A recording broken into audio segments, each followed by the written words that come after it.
Pre, ayos ka lang? Oo, kaya ko pa. Tulungan mo ako Madami sila eh. Kailangan ko ng kasamang lumaban. Pre, hindi ka naman nag-iisa sa laban na to eh. Sasamahan kita. Kami ni Lolo. Kailangan na natin tapusin ang aswang na yun bago pa makapambiktima dito sa baryo natin. Tama ang upo ko. Hindi ka namin pababayaan, Rigor. Tutuklasin natin ang kapangyarihan niya. At sa tingin niyo po, matatalo ko ang aswang na yun? Eh yung kapre nga po di niya kinaya eh. Para ako nagpapakamatay nun, Lolo. Magandang araw po sa inyong lahat. Ngayong araw po na ito, isang kwento ng tapang, kabayanihan at pagbabago ang inyong mapapakinggan. Ito ay ang kwento ni Rigor at Torio, dalawang binatang ordinaryo, pero sa isang iglap ay naging hindi inaasahang tagapagligtas ng kanilang baryo. Nangyari ito dahil sa tulong ng isang bagay na hindi nila inaasahan. Yun ay walang iba kundi ang tabako ng kapre. Pero paano kaya nagsimula ang lahat? Paano ito napunta kay Rigor? At anong sikreto ang tinataglay ng tabakong yun? At paanong naging susi ito sa paglaban sa mga aswang na sumugod sa kanilang baryo? Ngunit bago po ang lahat mga idol, huwag po nating kalimutan mag-subscribe at i-hit ang notification bell sa aking YouTube channel na The Voice Addict at Apong Isaak para sa mas marami pang makapigil hiningang kwentong aswang at katatakutan mula sa mundo ng kababalaghan. Umpisahan na po natin ang kwento. Sa ilalim ng lumang tolda sa isang sari-sari store, nakatambay ang dalawang magkaibigan. Nakaupo sila sa upuan na ang isang paa ay nakaangat. May hawak na bote ng alak sa kanang kamay at yose naman sa kabila. Panay ang hit-hitbugan nila, tawanan at tagay at paulit-ulit. Sila ay sina Rigor at Torio, magkababata, magkaibigan at tinatawag sa bansag na sunog baga tandem. Araw-araw silang nakabalandra sa tindahan ng baklitang si Barbie. Amoy alak at usok ng sigarilyo palagi. Si Rigor, payat na matangkad, laging nakasando na butas-butas. Samantalang si Torio naman ay mataba, bilugan ng tiyan, mahaba ang buhok sa batok, palaging may sombrero na may tatak ng isang brand ng sigarilyo. At sa araw ng yung panay ang paypay nila habang lumalaklak ng alak. Grabe, ang init talaga, no? Di ko na matake to, pare Woo! Kalma lang. Alam mo yung init na yan, iniisip mo lang yan eh.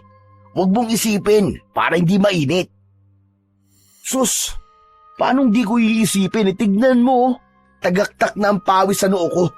Pambihira naman kasi itong si Barbie. Abay, malaki na ang kinikita sa atin ito at di man lang tayo malibre sa electric pan. Walang sense of customer service eh. Di marunong pahalagaan ng customer niya. Hoy. Anong chika yung hindi ako marunong mag-customer service, ha? Aba, I think again, ha? Kung ililibre ko pa sa inyo yung kuryenteng pang-electric fan, aba, lugi na ang beauty ko niyan. Ang taas-taas na kaya ng kuryente ngayon. Tapos, panay pa kayo hingi ng discount? Diyos ko, ha? Ngayon, electric fan pa talaga. Grabe kayo, mga walang hiyang to. Gusto nyata mawalan ako ng negosyo eh. Che! Grabe ka naman, dami mo naman kaagad sinabi. Hayaan mo na yan, pre. Pero may punto naman si Barbie. Mahal talaga ang kuryente ngayon. Saka, alam mo pre, sa panahon ngayon, wala nang libre. Sus, pwede naman kung talagang makatao lang yan si Barbie. Parang hangin lang dito yan eh. Walang kakonse-konsensya. Abat, sobra naman yata yun, Rigor. Aba bakit? Totoo naman Regular customer mo kami dito, pero kulang ka sa aruga at pagmamahal sa amin. Kundi lang masarap ang mani mo lilipat na kami sa ibang tambayan Di lumipat kayo ng tambayan kung gusto nyo. Go lang! Sinong tinakot nyo? Mas bet ko pa nga yun, no? Para naman makaranas ako ng konting peace and quiet dito sa kaharian ko. Tsaka feeling ko, feeling lang naman, mas lalaki pa ang benta ko pag nawala kayo dito. Bakit kanyo? Kasi, natatakot sa inyo yung ibang customer Akala nila, palaging may World War III dito sa ilalim ng trapal ko.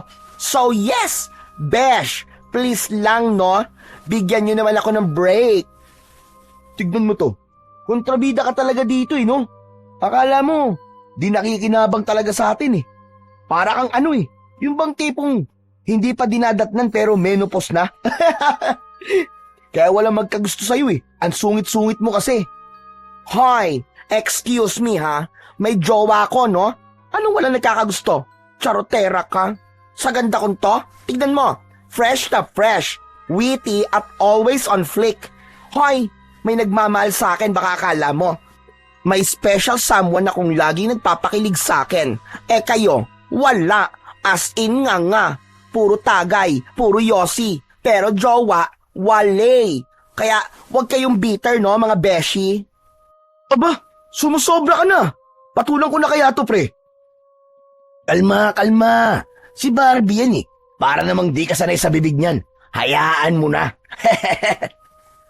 Sige na nga. Ay, nako. Kung bakit ba naman kasi ang hirap ng buhay Alam mo, kung mayaman lang ako, yung tipong may swimming pool at may mansyon, nako, araw-araw talaga tayong iinom at maghapong lalangoy sa swimming pool kasama ang maraming chika babes. Nako, Chong, mangyari kaya yon? Pero itong naisip ko, Chong, paano kaya kung mag-vlog tayo? Madali rin daw yumaman kapag naging vlogger ka. Lalo na kapag viral. Ano kaya, Chong, kung i-vlog natin yung mga ganito nating ganap? Alin, yung palaging pag-iinom? Oo, patok yun. Ay, mga ateng, talagang nangarap pa kayo yumaman ha? Tapos vlogging pa ang puntirya nyo? Hoy. Huwag kayo magkalat ng mga kaetyo salat kasamaan nyo sa SOCMED ha? Please lang, tigil-tigilan nyo. Sobra ka naman. Kasamaan ka agad. OA, sorry natapakan ba namin yung perfect mong pagkatao? Akala ko ba pre, walang pikunan. Hoy Barbie, mabuti pa manahimik ka na lang dyan. Tiko mo na yung bibig mo. Hayaan mo na lang kami dito ni Torio no? Saka, maski naman ganito kami, mabait naman kami, di ba? Wala naman kaming masamang ginagawa sa iba. Wala naman kaming pineperwisyo. Sa bagay, pero wait lang, may sasabihin ako. Don't me. Huwag kayong magalit. Kung ako sa inyo, itigil nyo na ang walwal. Mga besh, huwag nyong i-abuse ang ganda ng katawan nyo, sayang.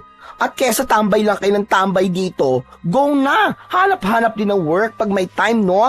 Push natin yan mga akla. Hoy, ikaw, huwag mo kasi kaming pangunahan sa gusto namin mangyari sa buhay namin. May plano din naman kami magkatrabaho no? Pero sa ngayon, wag muna. Nag-e-enjoy pa kami nitong si paring rigor ko Basta't magkasama kami nito, solve na kami. O siya. Fine, mga ati. Kayo na ang winner sa universe, charot. O siya, sige. Aalis na ako ha. Mamamalengke pa ang beauty ko. Pamangkin ko na lang muna bahala sa inyo ha. Babush, don't miss me too much ha. Mua, chup. Bye-bye. Umalis na si Barbie, bit-bit ang eco bag. Kumikembot-kembot pa ang balakang na parang rumarampa sa runway. Sa ilalim ng tolda, hindi na mapigil ang tawanan ni Rigor at Torio. Pambihira. Grabe talaga to si Barbie, no? Ang daming charot. Pero aminin mo maski sobrang sungit yan sa atin minsan, ang puso niyan, solid na mabait at matulungin. Wala akong masabi dyan, pare. Ayo naman, tama ka dyan, tol. Kasi yan, siya lang ang may lakas ng loob na pautangin tayo sa oras ng kagipitan natin. Hindi siya nagdadalawang isip na magbigay ng pera o kaya ng gamot. Tulad na lang nung nagkasakit ang tatay ko, di ba? Tama ka. Pero pre, naniniwala ka ba sa sinasabi niya na may jowa siya? Di ko alam, pre. Di ko maisip kung paano magkakajowang isang baklang kapre. Hoy, grabe ka naman kay Barbie. Bakit? Totoo naman, pre Aminin mo, mukha talaga siyang kapre. Ang laki ba naman ng katawan puro muscle. Tapos, ang itim pa ng balat. Kapag tumayo yan doon sa may balete sa bukid, panigurado, mapagkakamalan niyang kapreng naninirahan doon Sa pagkakabanggit ni Rigor sa kapre sa may balete, Biglang natahimik ang dalawa. Ang masayang tawanan nila ay napalitan ng isang sandaling katahimikan. Bigla nilang naalala ang mga naging usap-usapan na umiikot sa baryo tungkol dito. Ayon sa mga matatanda, may isang kapre raw na naninirahan sa matandang puno ng balete sa bandang silangan ng bukid. Doon sa parte ng palayan na bihira ng taniman dahil palagi daw nasusunog ang mga tanim. Malaki daw ang katawan nito, sabi ng mga nakakakita. Mabalahibo at laging may dalang malaking tabako na binubuga kahit wala namang apoy. Pinaniniwalaan ng karamihan na may binabantayan itong kayamanan sa lugar na yon. Ngunit hindi naman ito mapakailaman ng mga tao dahil na rin sa takot. Dahil may kumakalat na kwento tungkol sa isang lasing na napadpad sa balete at natagpuan kinabukasan na nasiraan ng bait. Mula noon, pagsapit pa lang ng takip silim ay bihira na ang dumaraan sa parteng yun ng bukid. Pre, totoo kaya yung sinabi nila na may kayamanang binabantayan ng kapre doon sa balete? Ano kaya kung hanapin natin? Baka yun ang sagot sa kahirapan natin, pre. Baka doon na tayo yumaman. Totoo naman daw yung pre, sabi ng lolo ko. Pero posible na mahanap yun. Lalo't nasa ilalim ng mahika ng kapre yun. Naniniwala ka bang may sa tagabulag ang kapre? Kaya mas kinasarapan mo na ang kayamanang yun, ay di mo pa rin makikita kung di talaga sa'yo ipagkakaloob ng tagabantay. Ganun ba yun? Eh di, subukan kaya natin doon na lang tumambay. Malay mo, maawa sa atin yung kapre tapos sa atin ibigay yung kayamanan niya. Seryoso ka ba dyan, pre? Oo nga. Nako, pre, mukhang imposibleng maawa sa atin ang kapre. Kaya hindi natin mahanap yung kayamanan na yun. Bakit naman? Kasi pre, hindi mabait ang kapre. Wala silang awa. Ang hilig lang nila, manakot, mantrip, o kaya laruin ng mga tao. Ganun ba? Sayang naman. Pero teka, may naalala akong sinabi ni Lolo nun tungkol sa mga yan. Ano naman yun? Yung tabako nila. Kapag napasakamay daw ng tao yun, pwedeng magbigay ng swerte sa negosyo o kaya sa sugal. Talaga? Eh di yun na lang ang kunin natin, hindi yung kayamanan. Hindi ganun kadali yun, Rigor. Una sa lahat, hindi basta-basta lumalabas ang kapre. Pangalawa, hindi rin nila basta binibitiwan ang tabako nila. Eh paano kung agawin natin? Aba, mas lalong hindi pwede. Delikado yun, no? May sumpa ang tabako kapag kinuha mo sa masamang paraan. Ay ganun ba? Eh paano kung hingin nilang natin ng maayos? Pwede siguro, pero may kapalit yun, sigurado ko. Subukan natin, Toryo. Maski ilang gabi lang. Sigurado ka ba talaga? Oo nga. Ano, deal? Mamayang gabi. Pagkatapos natin dito, daan tayo dun. Sige, ikaw ang bahala. Yun ang trip mo . Pagkatapos ng mahabang araw ng pagtatambay, nagpasya na sina Rigor at Toryo na tumayo at maglakad papunta sa gitna ng bukid. Doon sa lugar kung saan matagal nang sinasabi ng mga matatanda na may kapring naninirahan. Ang daan papunta sa puno ng balete ay makipot at medyo masukal. Sa magkabila ang gilid ay may matataas na damo na halos abot tuhod. Tahimik ang paligid. Tanging ang mga huni lamang ng kuliglig at tunog ng kanilang mga yabag sa tuyong damo ang kanilang naririnig. Nang makarating sila sa gitna ng bukid, bumungad kagad sa kanila ang dambuhalang puno ng balete. Sa ilalim ng puno ay halos walang tumutubong damo. Lupa lang na tuyo, bitak-bitak na parang pinipigilan ang alinmang halaman na tumubo doon. Ang paligid ay may amoy, hindi mabaho, pero kakaiba, parang pinaghalong lupa, alikabok at sunog na dahon. Andito na tayo, Tol. Simulan na natin yung plano natin na mag-alay. Tignan mo nga kung kumpleto lahat ng dala natin. Alak? Check. Sigarilyo? Check. Tapang? Check na check. Ayos. Sige, dali mo na dito yung mga yan. Sa paanan ng balete, inilapag nila ang dalang alak at sigarilyo. Binuksan ni Rigor ang bote at nilagyan ng konting laman ang dalang baso. Kaibigang kapre, para sa'yo to ha. Peace tayo ha. Hindi kami nandito para makipag-away. Nandito kami para makipagkaibigan. Tahimik, walang tugon mula sa nilalang. Ngunit maya-maya, may dumampi na isang malamig na hangin sa batok ni Rigor. Napalingon siya. Wala namang tao. Bakit, Rigor? Kanina ka pa lingon ng lingon ah. Ha? Wala to. Okay lang ako. Dito na muna tayo tumambay, kahit hanggang 10:00 lang ng gabi. Hintayin natin, baka sakaling magpakita sa atin yung kapre. Sige tol, walang problema sa akin. Ilang sandali pa ang lumipas. Biglang gumalaw ang mga sanga at dahon ng puno, maski wala namang malakas na hangin. At kasabay nito ay nakarinig sila ng mahinang halakhak. Mababa, malalim, parang galing sa itaas. Dahan-dahang umikot ang mga mata ni Rigor. Wala pa rin siyang nakita, pero ramdam niya na may ibang presensya na sa paligid. Pre, hindi ba nararamdaman? Parang may nakatingin sa atin eh. Oo, tol. Ramdam ko. Teka lang, dinadaga ka na ba? Ako hindi ah. Bakit naman ako dadagain? Kapre lang yan, no? Patuloy pang nakiramdam ang dalawa. Si Rigor ay nanlalamig na ang palad sa kaba, pero di nagpapahalata sa kanyang kasama. Maigpit ang pagkakakapit niya sa laylayan ng kanyang t-shirt. Bahagyang nakayuko ang katawan niya, pero ang mga mata niya ay mabilis na lumilingon-lingon sa paligid. Parang naghahanap ng mga senyales ng peligro. Pawisan ang noo niya kahit malamig naman ang simoy ng hangin at bahagyang nanginginig ang kanyang dalawang tuhod. Samantala, si Toryo naman ay hindi rin mapakali pero pinipilit na ipakitang matapang siya. Ayaw niyang pagtawanan siya ni Rigor, lalo pat palagi niyang ipinagmamalaki sa kaibigan na siya ay isang apo ng magaling na albularyo, na siya ang susunod sa yapak ng kanyang lolo, na matapang siya, malakas at handang-handa sa anumang laban. Ngunit ang totoo, kanina pa siya basa ng pawis at tila nahihirapan na sa paghinga. Sa kabila ng pagtapang-tapangan niya, halata na ang takot sa kanyang mga mata.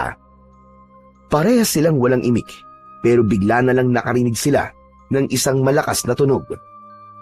May nabaling sanga at bumagsak ito sa harap nila. Nagkatinginan silang dalawa at sabay na patingala, ngunit wala naman silang makita sa itaas. Sa halip ay patuloy lang ang pagbaba ng mga sanga na parang may umaapak na mabigat na nilalang. Bigla ding umalingasaw ang isang mabahong amoy. Toryo, hindi kaya yan na yung kapre? Rigor, tara na. Hindi ko na gusto itong nangyayaring to. Ayoko na. Umuwi na tayo. Hindi na napigilan ni Toryo ang sarili. Umamin siya kay Rigor na nagsisimula na siyang matakot. Dahan-dahan silang napaatras. Ngunit nakakailang hakbang pa lamang sila, ay muli may narinig silang mababang halakhak. Mas malapit, mas malinaw. Anong ibig niyong sabihin? Aalis na kayo? Pareho silang natigilan at nagkatinginan sa isa't isa. Pareho silang tila natuod, hindi makagalaw sa kanilang kinatatayuan. Sa itaas ng punong balete, unti-unting lumitaw ang isang kapre. Isang dambuhalang nilalang.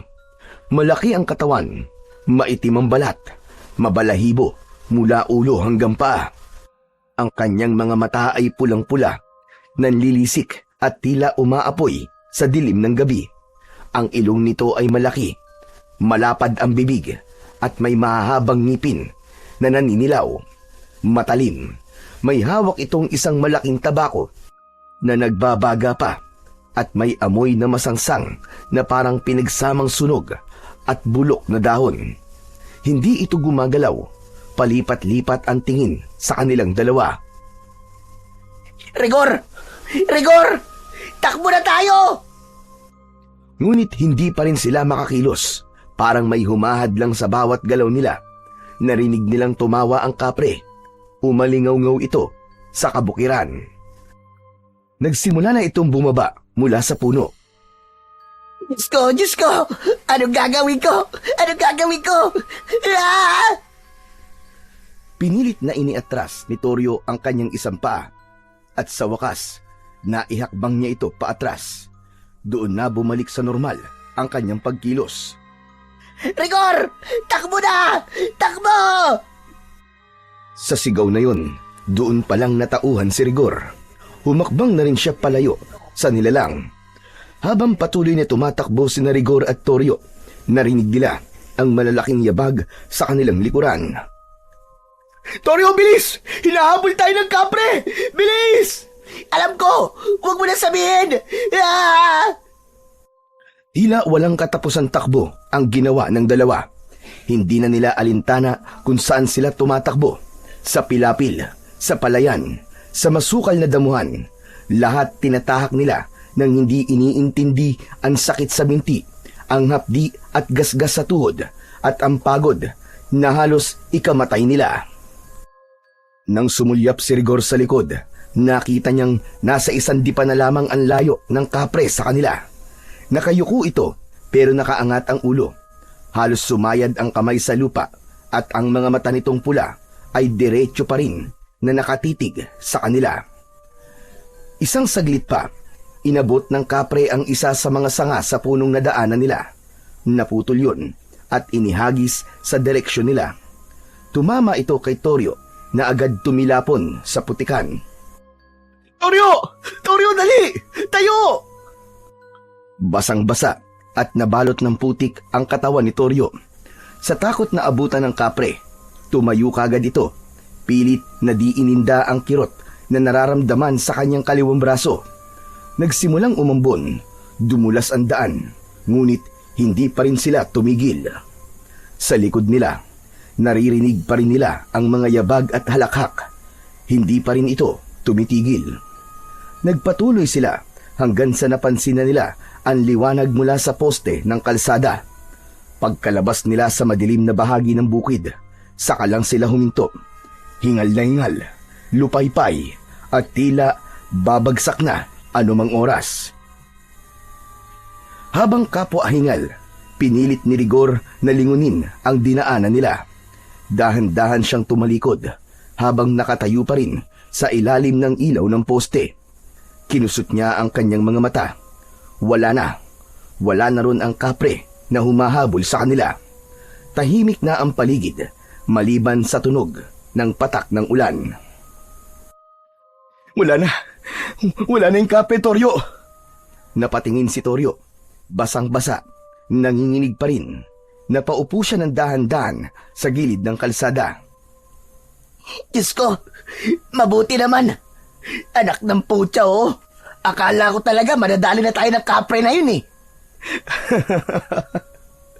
Oh, anong nakakatawa? Wala. Naalala ko kasi yung itsura mo kanina nung nadapa ka dun sa putikan. Para kang palakang kokak na panay ang padyak eh. Buisit ka. Nakakatawa pala yun sa'yo ha. Na hindi mo nga ako tinulungan eh. Muntik na kaya ako dun. Wala kang kwentang kaibigan. Iiwan mo talaga ako sa ere, no? Hindi naman. Hindi na kita tinulungan kasi alam ko naman na kayang-kaya mo yun eh. Di ba palagi mong sinasabi na apo ka ng albularyo at ikaw ang susunod sa yapak niya? Abay, sa kapre lang eh. Tiklop na tiklop ka. Bigla ka nanigas. Sira ulo. Kung makatawa ka dyan, kala mo hindi na ihisa sa lawal. Akala mo di ko alam ha. Hindi porket tumuulan, hindi ko na mahahalata na hindi galing sa ulan yung dumadaloy dyan sa binti mo kanina. Kadiri ka. Oo na. Sige na, tama ka na. Nakakatakot naman talaga eh. Sino bang di maiihi? Alam mo, hindi ko naman talaga inaasahan na totoo na yung nilalang na yun. Na sobrang nakakatakot ang mukha at itsura niya. Halimaw pa lang talaga. Maganda pa si Barbie dun. Oo nga, tama ka. Malayong di hamak na nakakatakot ang itsura ng kapre na yun kesa kay Barbie. Sinabi mo pa. O ano, tara, uwi na tayo. Oo, tara na. Uwi na tayo. Baka mamaya, bumalik pa yung kapre na yun eh. Sabay na naglakad ang dalawa. Ngunit nang papaliko na si Rigor sa kabilang daan pa uwi, napalingon siya kay Toryo. Napakunot ang kanyang noo. Teka pre, ano nangyari sa'yo? Ayos ka lang ba? Napatigil si Toryo. Halatang nagulat sa tanong. Napahawak siya sa sariling balikat. Ewan, medyo masakit tong balikat ko eh. Ito yata yung tinamaan ng sanga kanina. Naalala ko parang may tumunog mula sa loob eh. Pero hindi naman masyadong masakit. Kaya ko pa naman. Patingin nga ako. Naku, Chong. Masama yata ang tama mo ah. Pre, baka nabali ito. Tignan mo. Subukan mo ang ituwid ang balikat mo at itaas mo yung kamay mo. Napansin ko kasing nakalaylay lang eh. Pre, ayaw eh. Wala akong maramdaman. Naku. Sabi ko na nga be. Halika, samahan na kita pa uwi sa inyo. Baka sakaling kaya pa tong remedyoan ng lolo mo. O wag na pre. Baka sermonan lang tayo nun kapag nalaman niya ang ginawa natin eh. Titiisin mo yan? Sigurado ka? Eh wala naman akong ibang kilalang marunong manghilot ng ganyan dito, kundi ang lolo mo lang. Ay nako. Sige na, sige na. Tara na kay lolo. Bahala na si Batman. Mabilis na nakarating ang dalawa sa bahay ni Ka Pablo, ang lolo ni Toryo. Halos mag-aalas 10 na ng gabi. Dahan-dahan silang naglakad palapit. Napansin nilang bukas pa ang bintana. Sa liwanag ng lumang bombilya na nakasabit sa poste, sumungaw ang anyo ni Toryo at Rigor. Basang-basang parang sisiw, putikan mula ulo hanggang paa at halatang pagod na pagod. Agad silang napansin ni Ka Pablo at noon ay nasa harap na ng bahay. Tangan ang isang tasa ng kaping barako na umuusok pa. Prente itong nakaupo sa kawayang upuan at nakasayad ang mga paang hubad sa semento. Tila di alantana ang lamig. Napakunot ang noo nito nang makita ang dalawa. Tumayo ito nang makalapit ang mga ito sa kanya. Pinagmasdan silang mabuti mula ulo hanggang paa. Abae, ano ba yung itsura nyo na yan? Para kayo naligo sa kanala. Hindi sila kagad makasagot, lalo na si Toryo. Bumilis ang tibok ng kanyang puso. Walang pinagkaiba sa naramdaman niya kaninang hinahabol sila ng kapre. Magsalita ka! Ano na naman ba to, Toryo? Bakit ganyan ang ayos nyo? Ano ba nangyari? Tahimik lang si Toryo at Rigor. Nakatingin pero walang gustong sumagot. Nang makalapit si Ka Pablo, bigla itong napahinto. Tumaas ang kilay at umamoy-amoy. Teka lang, ano ba itong naaamoy ko? Parang amoy usok. Amoy yosi. Normal lang po yun, lolo. Naninigarilyo kami, kaya amoyose kami. Hindi yan amoy ng usok ng sigarilyo. Aba, amoy kapre kayo. Po, paanong? Saan kayo galing, ha? Anong kabalbalan na naman ang pinasok nyo? Huwag niyong sabihin wala. Huwag niyo akong gawin tanga. Wala naman po talaga lolo eh. Nag-inom lang po kami doon sa tindahan ni Barbie. Tapos inabutan po kami ng ulan pag uwi. Huwag ka magsinungaling sa akin, Toryo. Damuho kang bata ka. Kukutosan kita dyan. Napasinghap si Rigor at bahagyang napaatras. Parang batang nasermonan ng sariling ama. Si Toryo naman, tila nabigla rin at agad napayuko. Hindi makatingin ng diretso sa kanyang lolo. Hindi kumikilos si Ka Pablo. Tahimik siyang nakatitig sa dalawa. Ilang beses ko ba sasabihin sa'yo, Toryo, na ang taong palaging nagsisinungaling ay unti-unting nawawalan ng dangal. Kahit kailan talaga, walang mabuting idudulot ang kasinungalingan. Pati sarili nyo, niloloko nyo. Kasi lolo. Anong kasi? Ikaw talaga bata ka. Yang kasinungalingan mo talaga. Pag pinabayaan niyang ganyan, ewan ko na lamang.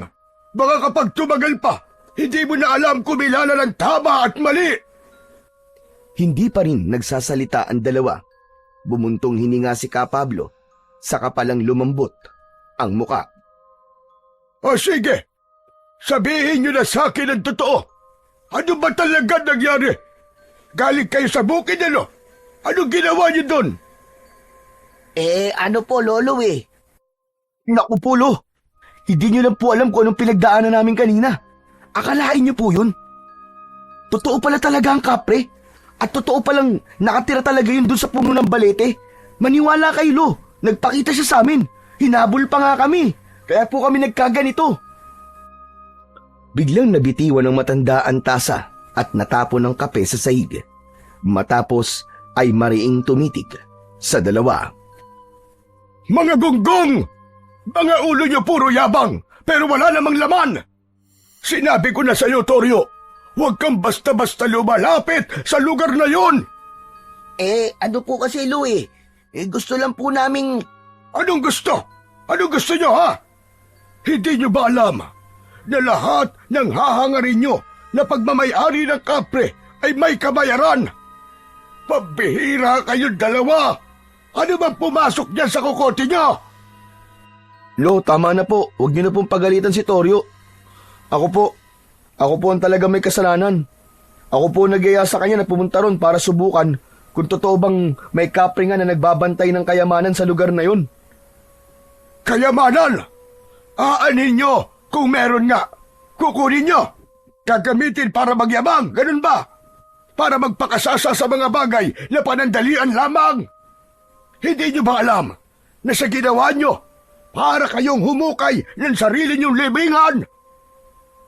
Lo, hindi naman talaga namin nakalain na totoo yun eh. Sinakyan ko lang naman kasi ang trip nitong si Rigor eh. Anong sinakyan? Ikaw kaya yung panay ang kwento na kung sakaling di natin makukuha ang kayamanan yung tabako ang pwede natin puntiryain kasi may dalang swerte. Totoo naman yun. Pero hindi pa rin maganda yung hahangarin niyo ang isang bagay na hindi naman sa inyo. Lalo pat pagmamayari ng isang nilalang na hindi naman tao. Bakit po, Lo? Ano po bang mangyayari? Yan! Yan ang problema sa inyo. Sugod kayo ng sugod nang wala kayong alam. Yang mga nakakatakot na nilalang, kasama ng mga engkanto, maligno, duwende at iba pa, ay hindi lang para sa mga kwentong takutan. Dahil ang bawat alamat o kwentong bayan ay may pinanggagalingan. At ang mga nilalang may dahilan kung bakit hindi dapat ginagambala. Pasensya na po, Lo. Hindi na po kami yung ulit. Nangangako po ako na kahit ano pong mangyari, hindi na po kami lalapit dun sa balete. Dapat lang na di na kayo umulit. Alam nyo, hindi naman ako galit na nakakita kayo ng kapre. Galit ako kasi isinugal nyo ang buhay nyo nang hindi man lang nag-iisip. Kung kayo nasaktan o nakuha ng nilalang na yun, ano na lang ang mararamdaman ng mga magulang nyo sa inyo? Sige nga, isipin nyo. Tapos magsisinungaling pa kayo sa akin. Opo, naiintindihan ko na po, Lolo. Pasensya na po ulit. Ang pasensya may hangganan. Pero ang kasutilan, kapag paulit-ulit nagiging ugali, at ang ugaling masama, mahirap nang itama. Kaya ngayon pa lang, itigil nyo na ang pagsisinungaling.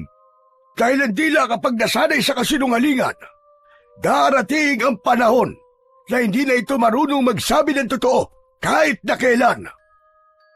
Opo, Lo. Hindi na po kami magsisinungaling. Kaya sasabihin ko na rin po na si Toryo po, tinamaan po ng binatong sanga ng kapre. Mukhang nabali po yata yung balikat. Ano ka mo? Wala, sige. Pumasok kayo sa loob at titignan ko. Agad na pumasok ang matanda at sinundan naman ito ng dalawa. Sa loob ng bahay ni Ka Pablo, agad nilang naamoy ang halimuyak ng langis ng nyog at ang mga bawang na nakasabit sa may bintana. Maliit lang ang kubo. May isang lumang banig sa sahig, isang altar sa sulok at mga bote ng langis at dahon sa ibabaw ng mesa. Huwag kang kikilos. Daan-daan lang. Sabihin mo kung saan ang masakit. Tahimik lang si Toryo habang tinitignan ng matanda ang kanyang balikat. Pinisil-pisil ito, marahan, ngunit may bigat. Napangiwi ang binata dahil sa sakit. Diyan! Aray! Aray lo, dyan po. Ang sakit. Namaga na nga. Hindi bali. Kaya pa to. Mabuti't hindi na bali ang buto. Pero, namulawan ang litid. Malakas ang pagkakabato sa'yo. Dumampot si Ka Pablo ng isang bote ng langis. Kumuha rin siya ng dahon ng sambong at piniga ito sa kanyang palad. Nagbuo siya ng konting langis dito at saka pinahid sa balikat ng apo. Napaigik ang binata, ngunit hindi umangal. Tiisin mo! Hindi to karaniwang hilot lang. Ginagamot ko, hindi lang ang pilay mo, kundi ang bakas ng nilalang na itinanim niya sa'yo. Ano po? Bakas? Ano pong bakasyon, Lolo? Hindi sumagot ang matanda. Bagkus ay sinimulan na nitong muli na himasin ng may diin at ritmo ang balikat ng apo. Paikot-ikot ang daliri at sabay bulong at ihip sa balikat na masakit. Hindi maintindihan ni Rigor at Toryo ang ibinubulong ng matanda, pero parang galit, parang may sinasawata at itinataboy. Matapos ang ilang minuto, kinuha ni Ka Pablo ang isang pulang sinulid mula sa isang kahon at itinali ito sa braso ni Toryo. Huwag mo yang aalisin sa loob ng 3 araw. Pananggayan, habang hindi pa lubos na napuputol ang bakas ng inkwentro nyo sa nilalang na yon. Kailangan mong mag-ingat. Bakit po, Lo? Ibig po ba sabihin, hindi pa talaga kami tatantanan ng kapre na yon? Hindi basta-basta ang nilalang na yon, Apo. Hindi sila gaya ng hayop na kapag hindi mo na pinapansin, tapos na. Kapag nakita mo ang kapre at nakita ka din niya, may bakas siyang iiwan sa'yo. Yun ang magiging koneksyon niya sa inyo. Ikaw ba, Rigor? May bakas din ba sa'yo? Mukhang wala naman po, Lo. Kasi naunahan ko po si Toryo eh. Mas nauna po akong nakalayo. Kaya siya po yung pinuntirya na batuhin ng sanga. Diyan ka nagkakamali. 2 kayong may bakas. Parehas na kayong nakakonekta sa kanya. Kaya ano man sandali, pwede niya kayong lapitan at saktan. Po? Itinikit niya sa inyo ang kanyang amoy. Kaya maski nung layo nyo, kahit saan lugar pa kayo magtago, kapag ginusto niya kayong hanapin, mahanap at mahanap niya kayo. Eh paano po yun, Lo? Kung ganun, hindi na ba talaga kami makakatakas sa kanya? Makakatakas kayo, pero hindi sa pagtakbo. Kailangan niyong putulin ang koneksyon niyo sa kanya. Kung ganun po, bigyan niyo rin po ako ng panangga, tulad po ng kay Toryo. Hindi lang panangga ang kailangan.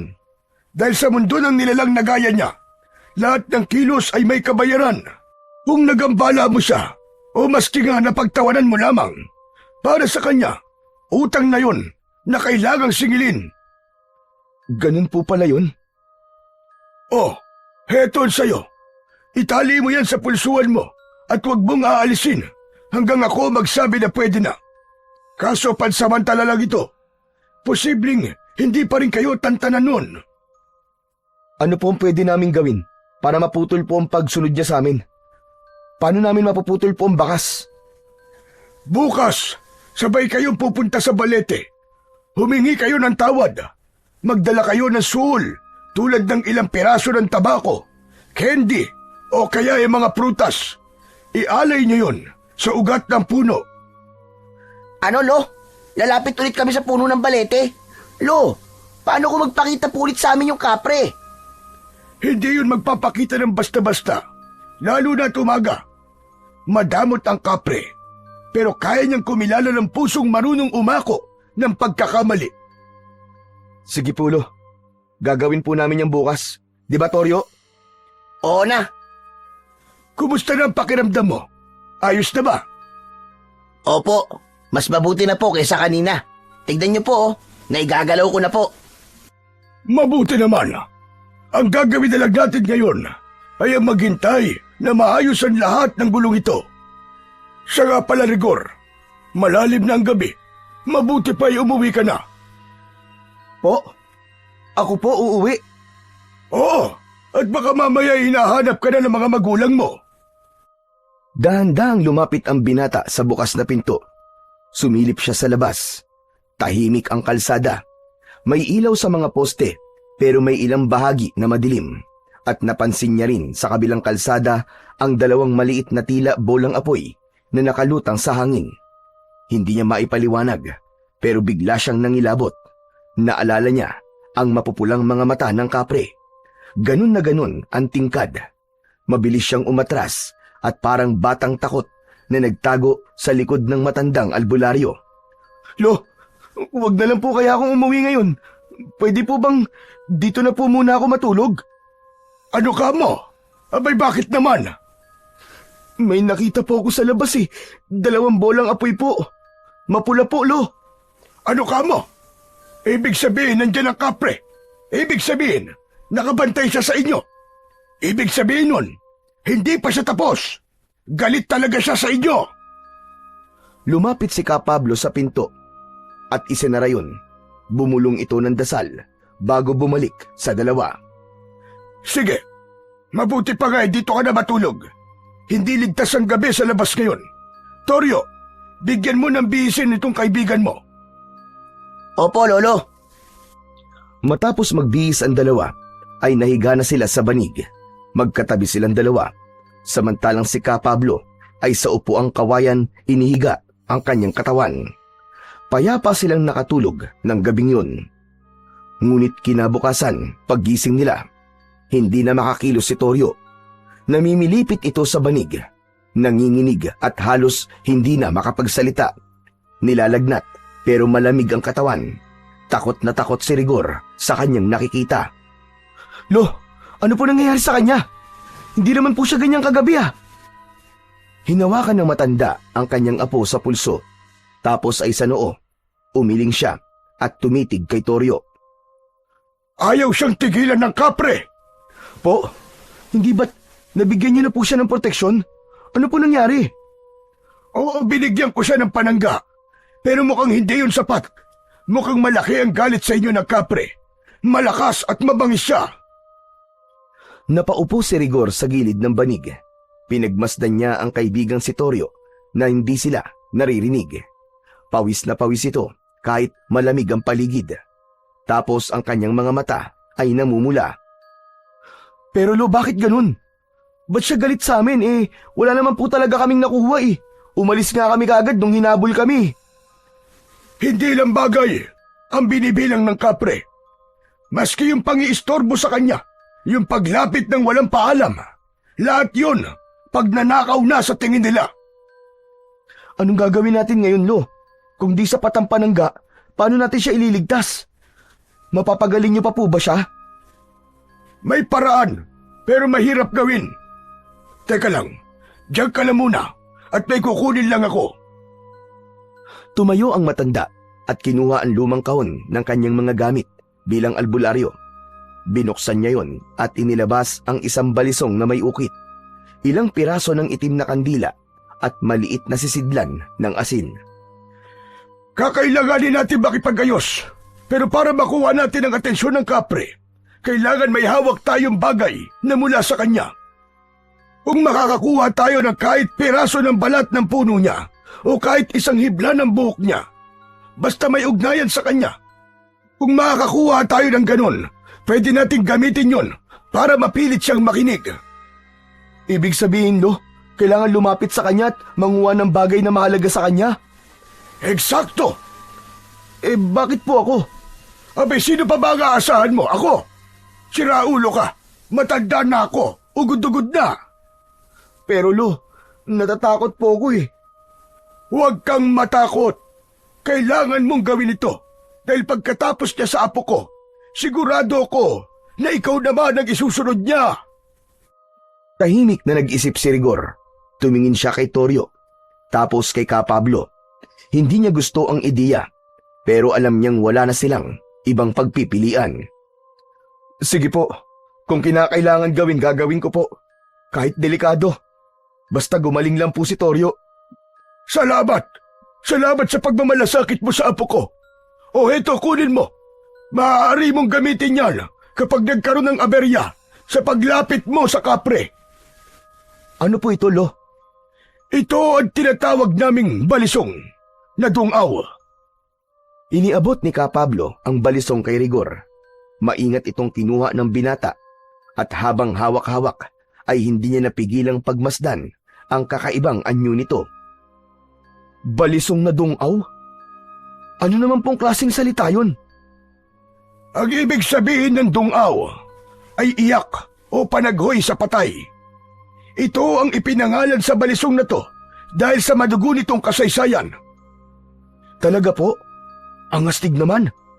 Ano po bang kasaysayan nito? Ang sandata na ito ay dating pagmamayari ng pinakamalupit na antingerong si Apo Itap. Kinatatakutan siya ng lahat ng mga nilalang ng dilim noon. Mga aswang, tikbalang, engkanto at iba pa. Pinagmasdan pa ng mabuti ni Rigor ang balisong. Ang hawakan nito ay gawa sa ugat ng balete na ayon sa matanda ay ugat na kusang nahulog mula sa puno. Sinasabing sagrado ang ganong klase ng ugat at may taglay na lakas na hindi basta-basta napapansin ng tao. Pero takot dito ang mga nilalang na hindi tao. Ang sukat nito ay sakto lang sa palad ni Rigor. Mga 8 pulgada ang haba ng talim at 3 pulgada naman ang hawakan. Ang talim ay makinis. May mga ukit na tila sinaunang simbolo. Sa gilid naman ng hawakan, may tali ng pulang sinulid na nakapalupot. Ang sinulid na ito ay panaggarit tulad ng ibinigay ko sa inyo. Kapag hawak mo ito, hindi makakalapit kagad sa iyo ang kahit na anumang nilalang. Para bang may harang. Pinisil ng binata ang hawakan ng balisong habang iniisip ang mga sinasabi ng matanda. Ramdam niya ang malamig, ngunit mabigat na enerhiya mula rito. Hindi man niya aminin sa kanyang sarili. May halong kaba at pagkamangha sa biglang pagpasok ng ganitong responsibilidad sa buhay niya. Hindi lang ito tungkol sa paggaling ni Toryo, kundi tungkol sa kung hanggang saan ang kaya niyang gawin para mailigtas lang ang kaibigan sa galit ng kapre. Kinahaponan, mas lumala ang kalagayan ni Toryo. Paminsan-minsan ay nawawalan ito ng ulirat. Tapos kapag nagigising ay nagwawala at di makakilala. Hindi na rin makakain o makainom ng tubig. Pwede ka nang kumilos, Rigor.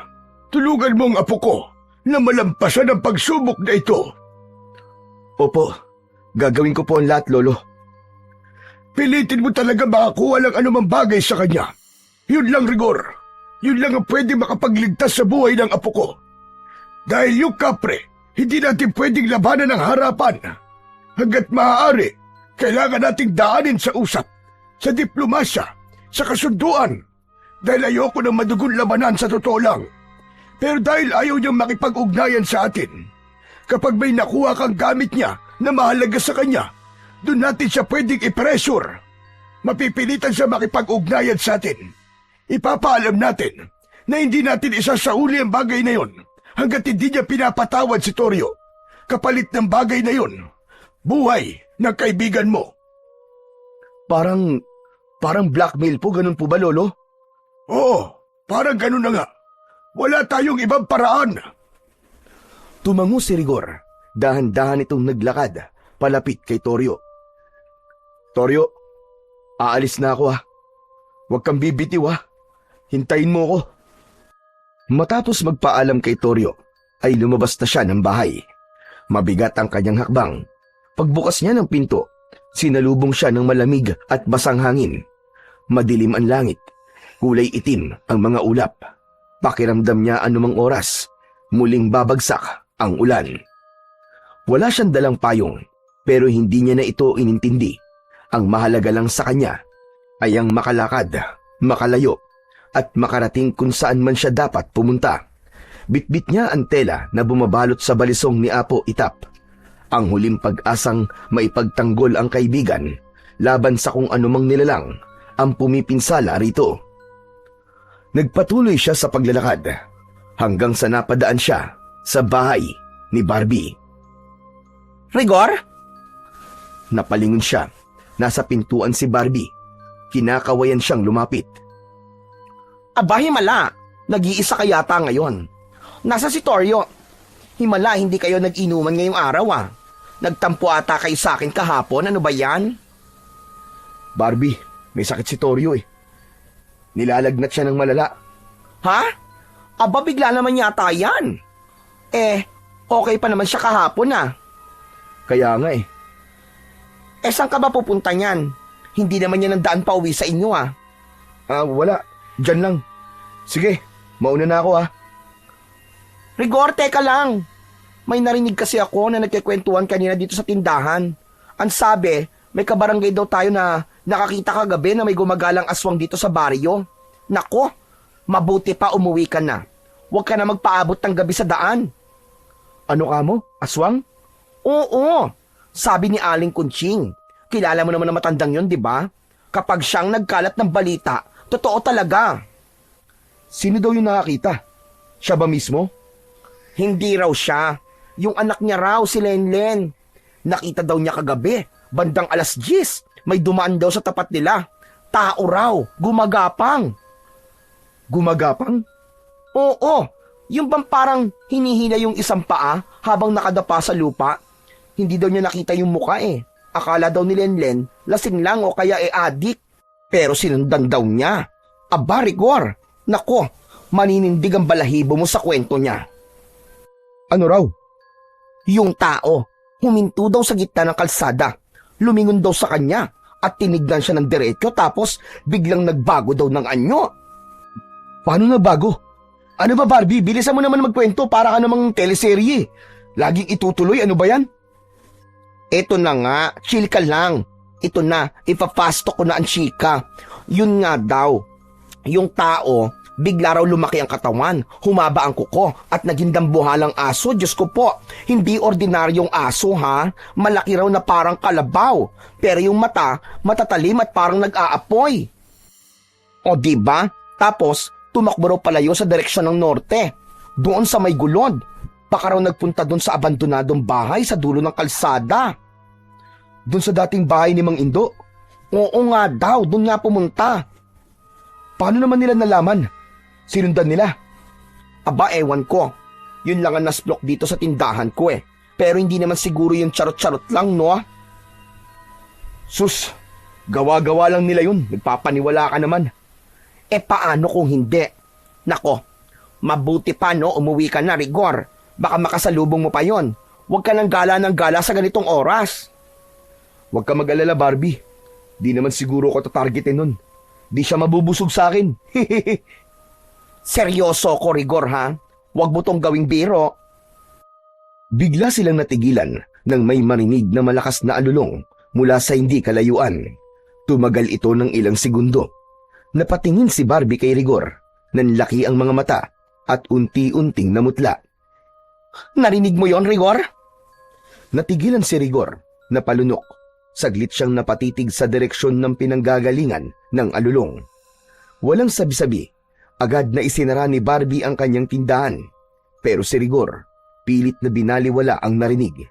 Imbis na umuwi, ay tumalikod siya at muling pinagpatuloy ang paglalakad. Palayo, patungo sa bukid. Muling tumahimik ang paligid, maliban sa mahinang paghuni ng mga kuliglig sa paligid. Nang muli niyang tignan ang kalangitan, maaliwalas na ito at nawala na ang itim na ulap. Lumitaw na ang mga bituin at buwan. Tuluyan na ring kinain ng dilim ang liwanag. Narating na ni Rigor ang lugar. Saglit siyang nagtago sa may damuhan. Hindi kalayuan pero sapat ang distansya para maaninag niya ng buo ang punong balete. Sa tulong ng liwanag ng bilog na buwan, naaaninag niya ang bawat sanga, bawat ugat na nakababa mula sa punong kahoy. At doon niya nakita ang kapre. Nakaupo ito sa isang makapal na sanga. Nananabako. Ang usok mula sa kanyang tabako ay umuusok pataas. Nakakuyakoy ang isang paa sa sanga, habang ang isa naman ay nakaangat. Nakatukod ang sakong sa katawan ng puno ng balete, na parabang komportableng nagpapahinga. Tahimik si Rigor habang nakayuko sa damuhan. Binantayan niya ang bawat galaw ng nilalang. Hindi niya sigurado kung nakita na siya o hindi pa, kaya pinili niyang huwag munang kumilos. Ilang sandali siyang nag-isip kung ano ang bagay na maaari niyang kunin na pagmamay-ari ng kapre. Naisip niyang pinakamadaling kunin ay ang ugat ng balete. Tumingin siya sa paligid. Iniisip kung paano siya makakalapit nang hindi siya napapansin. Naisip niyang pwede siyang gumapang sa damuhan, dahan-dahan at humanap ng tamang tiyempo kapag tumingin sa ibang direksyon ng kapre o kung sakaling ito ay pumikit. Wala pa man siyang ginagawa, ramdam na niya ang kaba sa dibdib. Ilang sandali pa ay naglakas loob na ang binata. Nagsimula na itong gumapang, ngunit hindi man siya nakakalabas ng damuhan ay may narinig na siyang mabilis na kaluskos mula sa kabilang bahagi ng damuhan. Napatingin siya sa direksyong yun. Mula sa pagkakayuko, dahan-dahang iniangat ang ulo upang masipat kung ano ang pinagmumulan ng ingay. At sa hindi inaasahan, nakita rin niyang naging alerto ang kapre. Ang dati nitong nakakuyakoy na paa ay biglang iniangat. Tumayo ito sa sanga ng balete. Ang mga mata nito ay mas lalong tila nagliyab at malikot, parang may hinahanap. Bahagya pa itong sumingot na parang nakakaamoy ng presensyang hindi niya gusto. Ano kaya yun? Ramdam niya ang kilabot ng mga oras na yun, pero hindi pa rin siya umaatras. Nanatili siyang nakatago. At doon na nagbukas ang panibagong eksena.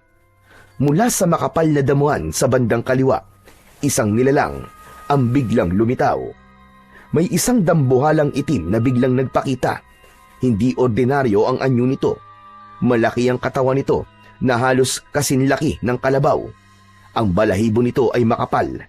Mahaba ang buntot at may paliko sa dulo. Ang mga mata ay kulay pula. May mga nakalabas na pangil sa bibig. Matutulis at mahaba. Malalaki rin at matatalas ang kanyang mga kuko. Aswang! Kung ganun, totoo nga sinabi ni Barbie na may aswang! Nagkatinginan ang kapre at ang itim na aso. Tahimik lang sila nung una. Parehong hindi gumagalaw. Tila parehong nagmamasid at sinusukat ang lakas ng isa't isa. Hindi nagtagal, ang kapre ang unang umangil.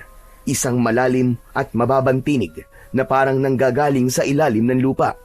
Ang mga sanga ng balete ay tila bahagyang bumaba at yumuko. At ang kapre tumalon mula sa itaas at bumaba. Medyo umuga ang lupa. Sa isang iglap, nakatayo na ito sa ilalim ng punong balete, nakaharap sa aswang. Ano kayang mangyayari? Mukhang maglalaban sila! Habang nakatayo ang kapre, biglang sumugod sa kanya ang aswang. Sa bilis ng kilos nito, halos hindi nasundan ng mata ni Rigor ang galaw. Sa bilis ay tila nagmukha na lang itong anino na sumagasa sa katawan ng kapre. Ngunit mabilis ring nakaresponde ang kapre.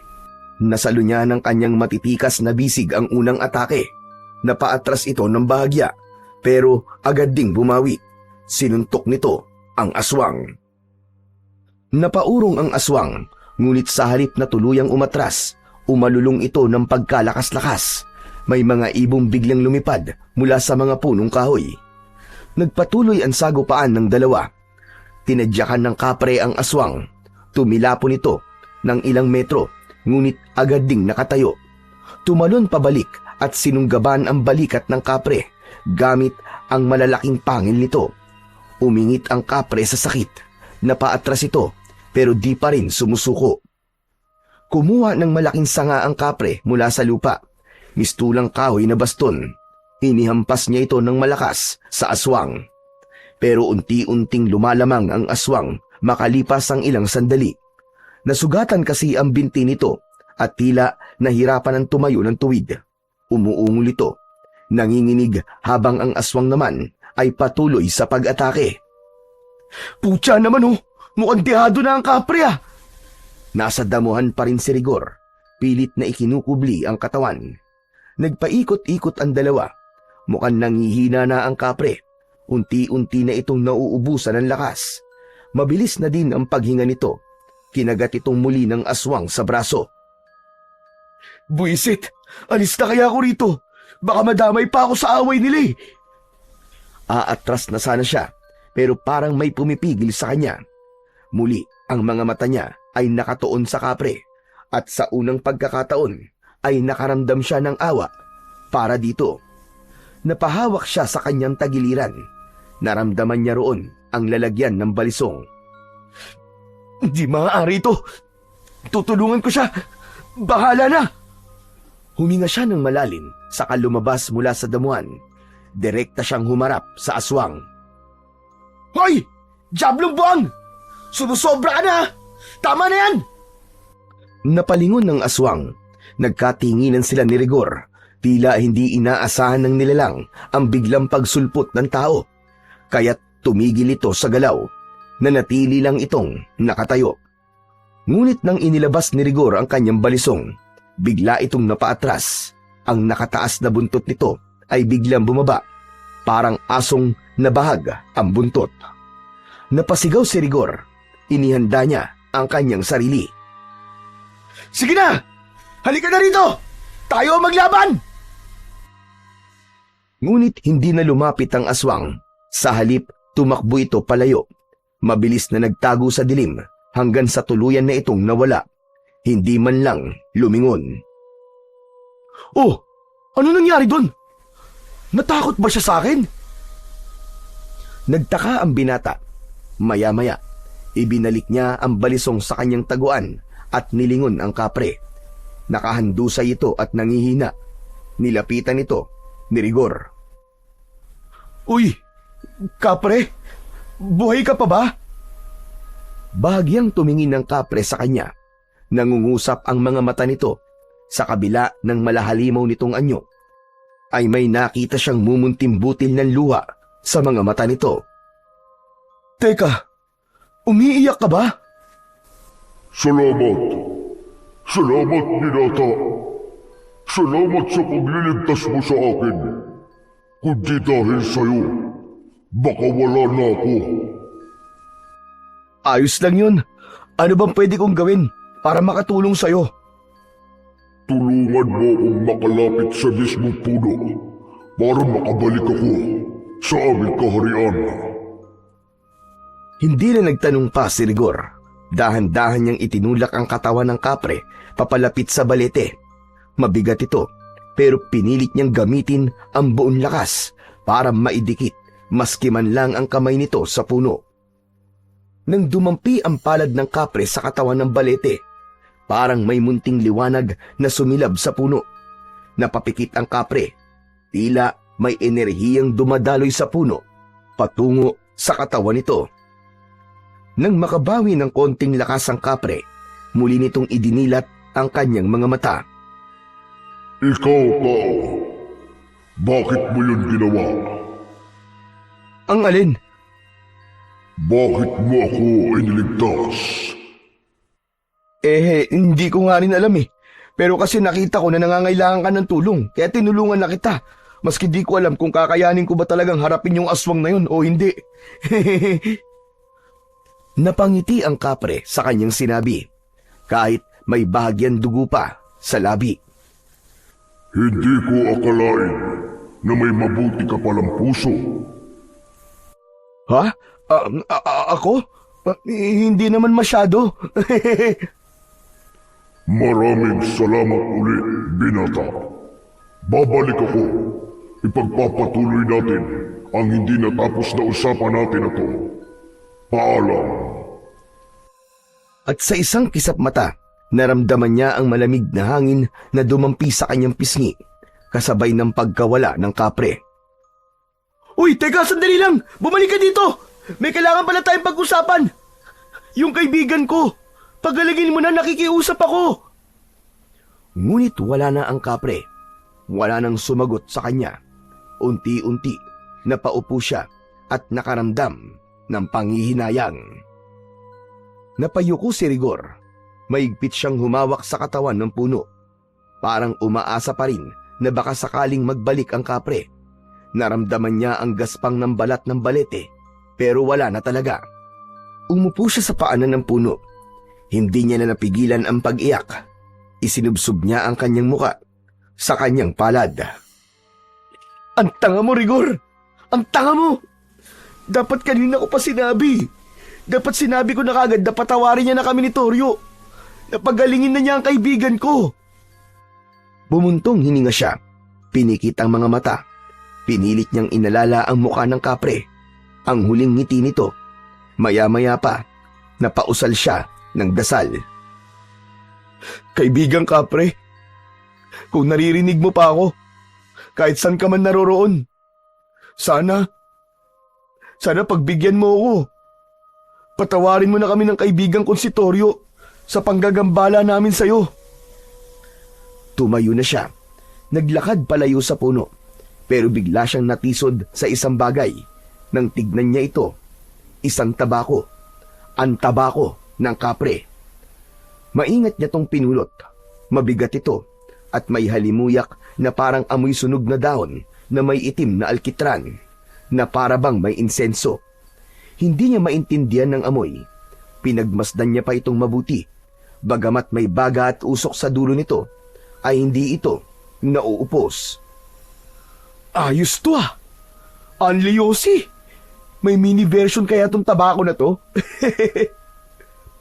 Umupo siya sa isang ugat na nakausli at sinipat pa ng mabuti ang tabako. Namamangha kasi siya sa mga angking katangian nito.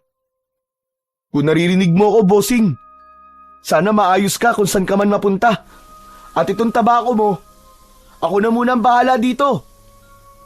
Ngumiti siya, tumayo at naglakad pauwi. Dumiretso siya sa bahay ni Ka Pablo. Pagdating niya ron, napansin niyang bukas pa ang ilaw sa loob. Kumatok siya. Ka Pablo? Tao po! Ka Pablo, ako to si Rigor! Ngunit walang sagot ang matandang albularyo. Kumatok siya ulit, mas malakas. Ngunit wala pa ring sagot. Ilang beses pa niyang ginawa ito. Sumilip sa bintana. Umaasang may biglang dudungaw o sisilip din. Ngunit wala. Nagsimula siyang kabahan kung ano-ano na ang pumapasok sa kanyang isipan. Maya-maya pa ay may sumungaw na babae sa bintana ng katabing bahay. Rigor! Wala dyan si Ka Pablo. Sumama yung maglolo sa mga tanod. May tinugi silang aswang kanina. Doon sa may tabing sapa daw. Doon nagpunta yung aswang. Sila mismo? Sigurado ka ba? Eh hindi na nga masyadong makalakad si Lolo Pablo eh. Tapos si Toryo may sakit pa. Hindi ko nga din alam eh. Pero nung sumilip naman ako, mukhang ayos naman si Toryo. Malakas at maliksi kumilos. Parang wala namang sakit. Ganun ba? Eh yung aswang ba na tinugis nila? Alam niyo ba kung anong itsura? Isang dambuhalang itim na aso daw. Ano?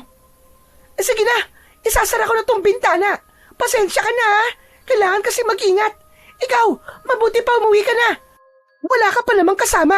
Baka mamaya biglang magpakita sa'yo yung dambuhalang aso. Ayos lang ako. Salamat. Nagpasya na si Rigor na umalis, ngunit biglang may ilaw ng flashlight na tumama sa kanya mula sa kalsada. Pagtingin niya, nakita niyang parating ang maglolo. Agad siyang napahinto dahil sa gulat. Toryo, ayos ka na? Ibig sabihin, Lolo, buhay siya. Anong buhay? Sinong buhay? Yung Kapre po, Lolo.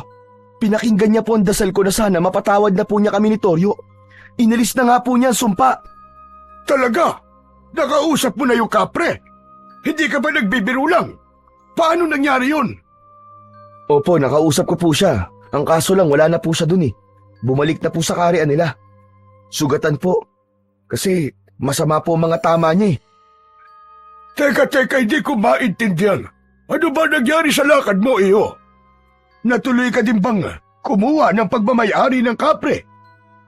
Hindi na nga po ako nakakuha eh. Pero may napulot po ako. Ano yun? Ito po, tignan nyo. Napakunot ng noo si Ka Pablo. Jesus Maria, tabako ito ng Kapre ah. Paano ito napunta sa'yo? Napulot ko nga po, Lo. Baka nakalimutan niya pong bitbitin kasi sobrang hirap siya dahil po sa mga sugat niya. Teka, iyo. Pwede mo bang ikwento sa akin ng tuloy-tuloy kung ano talaga ang nangyari? At nagsimula na ngang ikwento lahat ni Rigor ang lahat ng nangyari. Wala siyang itinarang detalye. Mula simula hanggang sa huli. Makikita sa muka ng maglolo ang pagkamangha sa mga ginawa ni Rigor. Talaga, Chong? Tinulungan mo yung Kapre laban sa aswang? Shish! Ang astig naman nun, men! Di ka natakot? Yun na nga ang pinagtataka ko, Toryo eh. Ramdam kong kinakabahan ako, pero hindi ako natakot. Di ka natakot na harapin ang aswang dahil sa hawak mong sandata iyo. Ang balisong ng Dungaw ay hindi lang sandata na pangsugat sa mga kalaban. Kaya din itong magbigay ng tapang sa sino mang may tangan sa kanya. Kaya pala, saka para akong nakakarinig ng mga bulong kanina. Talaga? May mga naririnig ka bang boses? Opo, parang sinasabi nila kung ano ang kailangan kong gawin. Paanong nangyari yun? Imposible namang maging isa kang Bertudes. Wala ka naman dugong albularyo o antingero sa lahi nyo, hindi ba? Paanong nangyayaring naririnig mo ang mga gabay? At heto pa, iniwanan pa sa'yo ng kapre ang kanyang tabako. Naiwan lang naman po niya yan eh. Hindi naman po niya ibinigay sa akin. Hindi ako naniniwala dyan. Dahil ang kapre, hindi yan nahihiwalay sa tabako niya. Parang bahagi na yun ng katawan niya. Ibig sabihin, iniwan niya yan sa'yo. At ibig sabihin, pinagkakatiwalaan ka niya. Gusto niyang gamitin mo ang kapangyarihan ng kanyang tabako. Gusto kaya niyang gamitin ko yun laban sa aswang na nanakit sa kanya? Eksakto! At kung totoo ngang iniwan sa'yo ang tabako, ibig sabihin, ipinapasa na rin niya ang laban niya sa'yo. Ipinapasa ang laban? Naku, paano ko naman po gagawin yun? Hindi naman ako mandirigma eh. Hindi rin po ako katulad nyo. Oo, tambay ako, pero hindi naman ako nakikipagbasag ulo. Tapos ngayon, makikipaglaban ako sa gakalabaw na aso na yun? Pre, hindi ka naman nag-iisa sa laban na to eh. Sasamahan kita. Kami ni Lolo. Kailangan na natin tapusin ang aswang na yun bago pa makapambiktima dito sa baryo natin. Tama ang apo ko. Hindi ka namin pababayaan, Rigor. Tutuklasin natin ang kapangyarihan niya. At sa tingin niyo po kakayanin ko yun? Eh yung kapre nga po hindi kinaya eh. Para ako magpapakamatay nun, Lo. Kaya mo, Rigor. Maniwala ka lamang sa sarili mo. At saka hindi mo ba alam na iba ang epekto ng kapangyarihan ng tabako kapag tao na ang may gamit? Nagiging triple ang lakas nito. Ha? Talaga po? Sigurado po kayo, Lo? Hindi na nasagot ni Ka Pablo ang huling sinabi ni Rigor dahil may biglang kumalabog sa labas ng bahay. Nagkatinginan sila. Bumilis ang tibok ng dibdib ni Rigor habang si Ka Pablo naman ay dahan-dahang tumayo mula sa pagkakaupo. Dito lang kayo. Huwag mo na kayong lalabas. Lumapit ang matanda sa bintana at marahang sumilip sa labas. Tahimik. Masyadong tahimik ang paligid. Biglang may tunog na parang ungol ng isang galit na aso. Ka Pablo, ano pong meron? Hindi ulit sumagot ang matanda. Bagkus ay isinara na niya ang bintana. Saka mabilis na kinuha ang isang bote na may lamang pulang likido. Binuksan ito at isinaboy ang laman sa paligid ng pinto at bintana. Sabay bulong ng mga salitang hindi nila maintindihan. May narinig silang mga yapak at pagkatapos ay may kumalabog ulit. Sa pagkakataong ito, para bang sinadyang banggain ang dingding ng bahay. Napayuko si Ka Pablo, tumingin sa paligid at muling nagsaboy ng isa pang likido sa mga dingding. Maging alerto kayo! Nasa labas ang aswang! Napalunok si Rigor, tumayo siya at napahawak sa kanyang balisong. Dinampot na rin niya ang tabako na nasa ibabaw ng mesa. Dahan-dahan siyang lumapit sa dingding. Pinakiramdaman ang labas. Pwede ko bang makita, Ka Pablo? Tumango ang matanda. Lumapit siya sa bintana at sumilip ng konti. Saglit siyang natigilan. Nakita niya ang isang malaking nilalang na parang aso. Siya nga yung aswang na nakita ko sa bukid. Siya po yun. Ano? Kung ganon, gusto mo ba subukan ang kapangyarihan ng tabako? Napatingin sa kanyang mga kamay ang binata.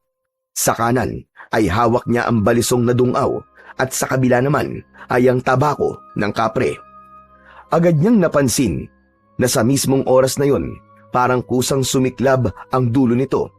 Nagliyab kahit walang posporo o apoy. Nagsimula itong umusok at hindi ordinaryong usok ang lumabas. Kulay bughaw, paikot-ikot sa hangin, parang may sariling buhay. Kapablo!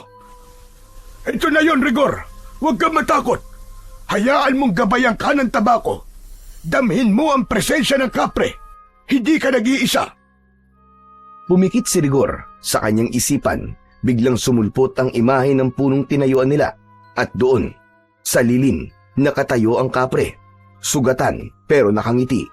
Saka ito tumango. Marahang itinaas ang kamay na parabang pinapasa sa kanya ang isang tila bilog na liwanag.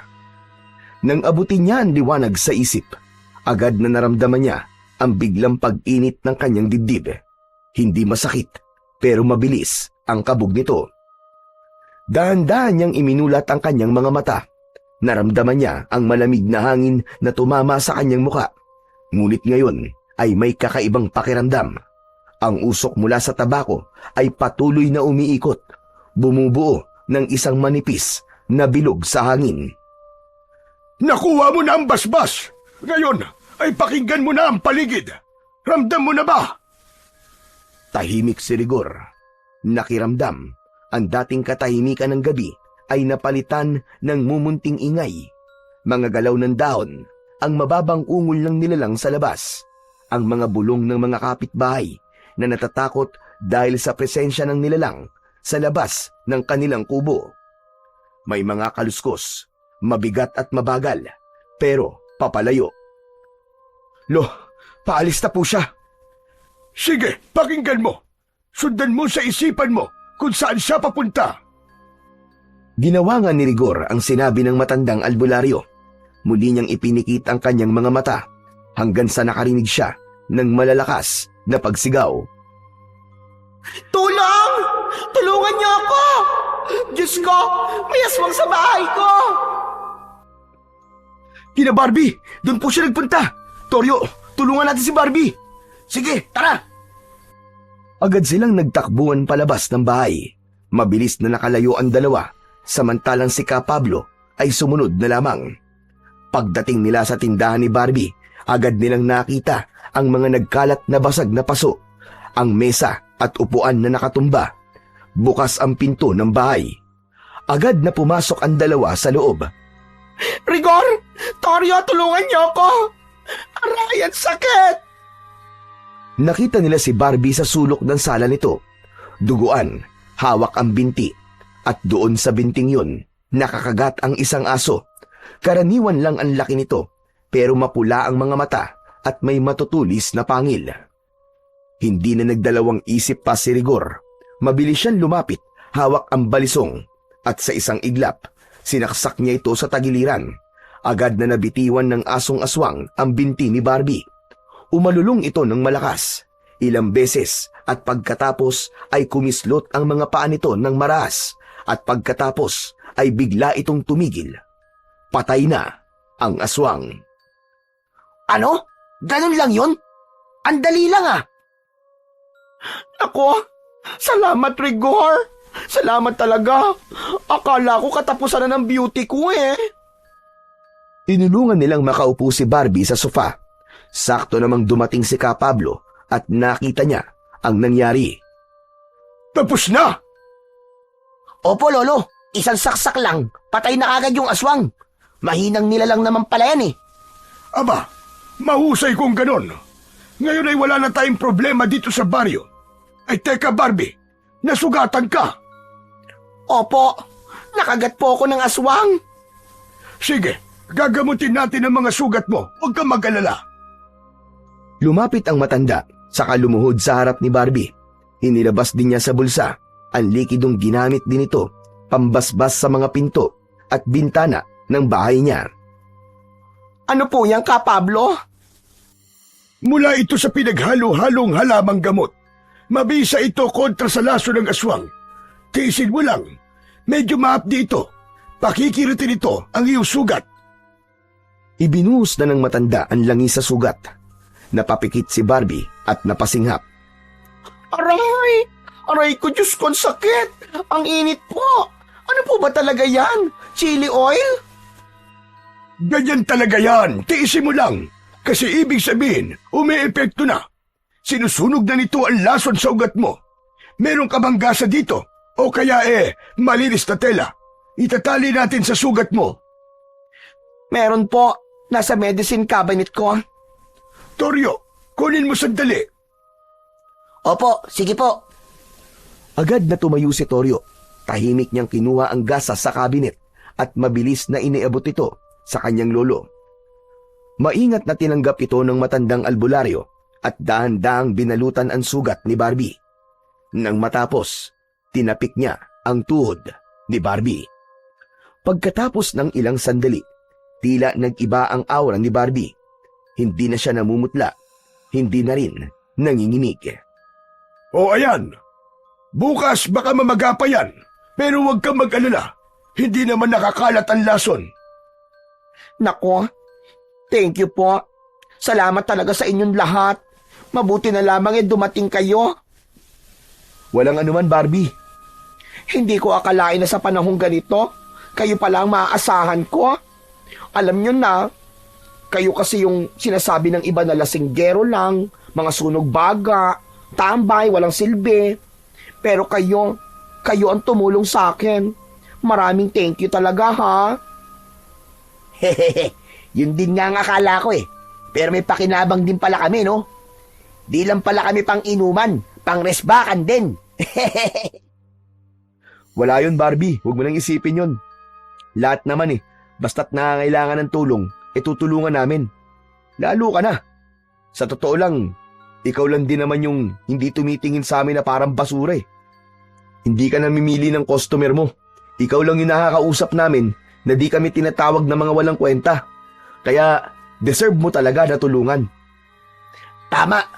Saka kung hindi narinig nito si Rigor yung sigaw mo at may nangyaring masama sa'yo, kami din ang kawawa Ano ka mo? Kawawa?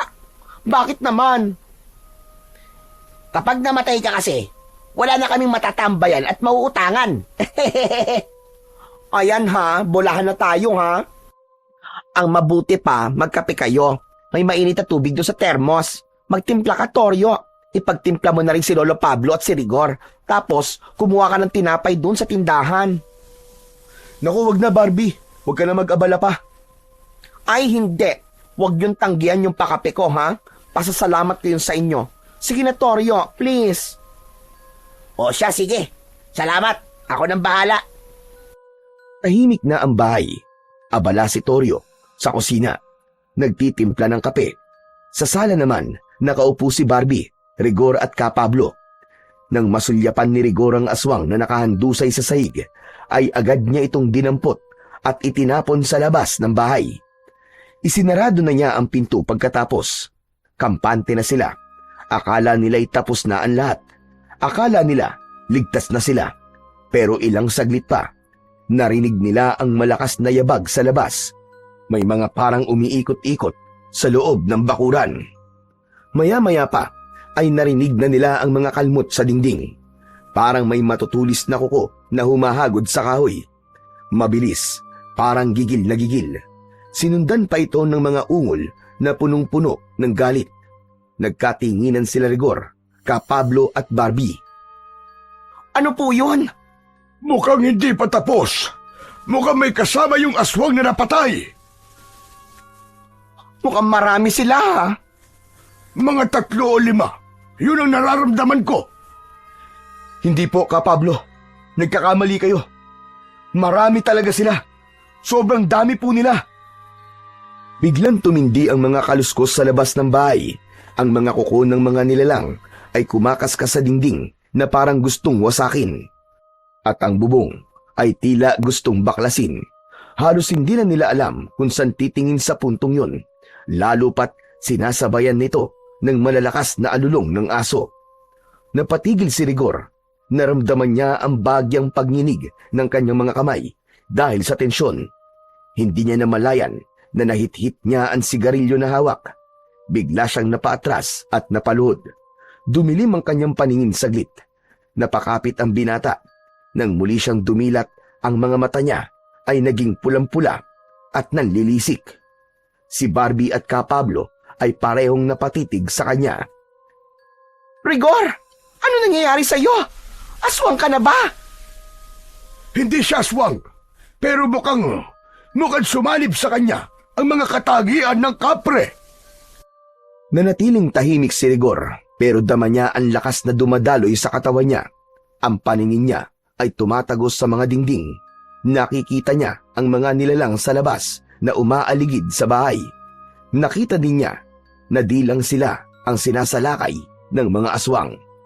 Kapablo, ang mga kapitbahay natin, sinasalakay din sila ng mga aswang. Hindi lang po tayo. Biglang may nabutas na bintana. Huli na, para sabuyan ito ng pananggalang ni Kapablo.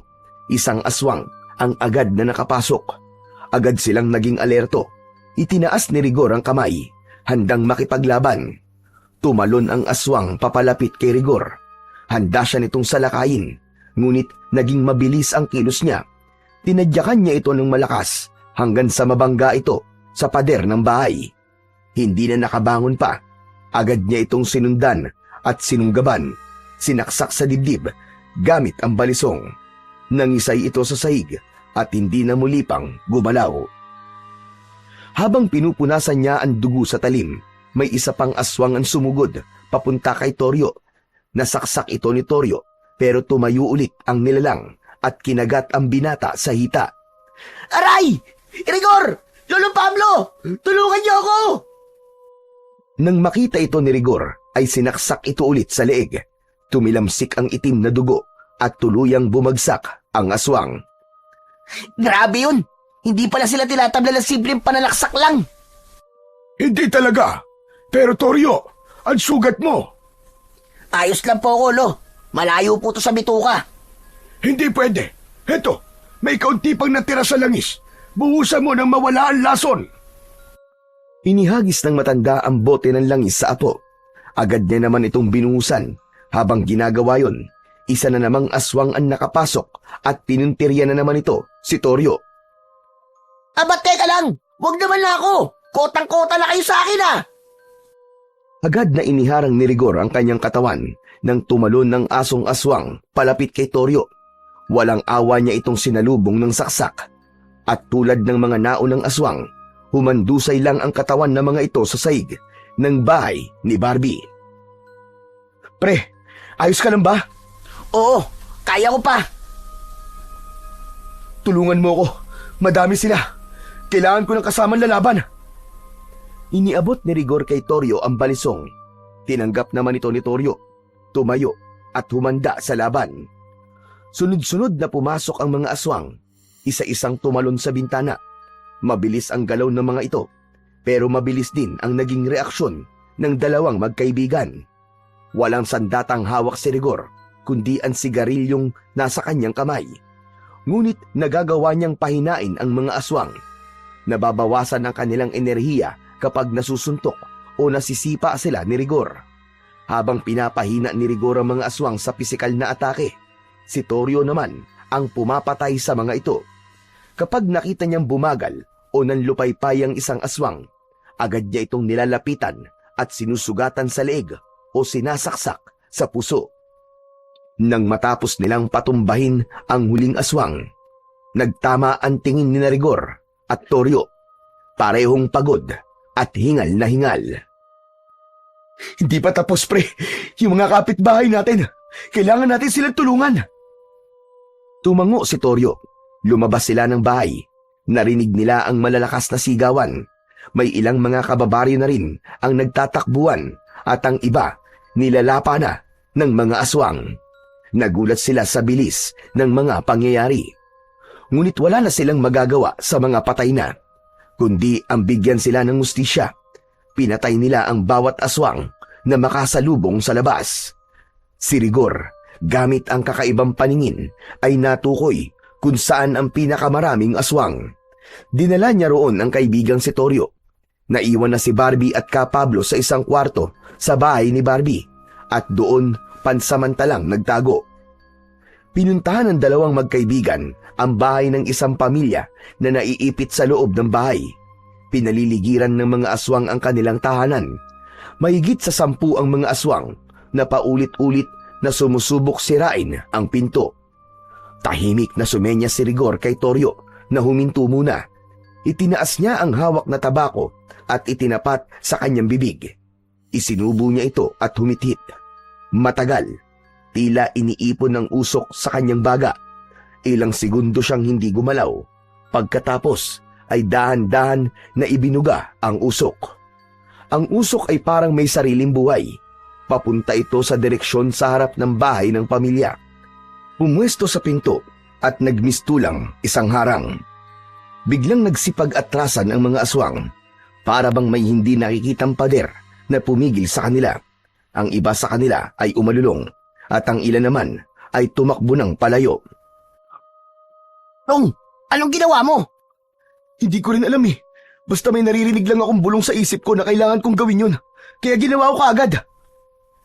Mukhang malakas ang kapangyarihan ng tabako na yan Tignan mo, takot na takot ang itsura ng mga aswang sa simpleng usok lang na nagawa mo. Kaya nga eh. O paano? Tapusin na natin ang laban. Ubusin natin ang mga aswang na yan. Muli nang hinarap ng dalawa ang mga halimaw. Hindi na sila nag-aksaya ng oras. Muling hinit-hit ni Rigor ang tabako at sa bawat pagbuga ng usok, tila nagkakaroon siya ng panibagong lakas. Ang kanyang pandama ay lalong tumatalas. Unang sumalakay ang 3 aswang mula sa kanan. Mabilis ang kanilang galaw, parang aninong sumusulpot mula sa dilim. Ngunit agad silang sinasalubong ni Rigor. Tila agad na nitong nalalaman kung ano ang mga nangyayari at nababasa niya ang galaw ng bawat aswang. Sa isang iglap, nasuntok niya ang isa sa mga aswang. Humabol si Toryo at isinaksak ang balisong sa leeg ng pangalawa. Umagos ang dugo nito at bumagsak ng pasadsad sa lupa.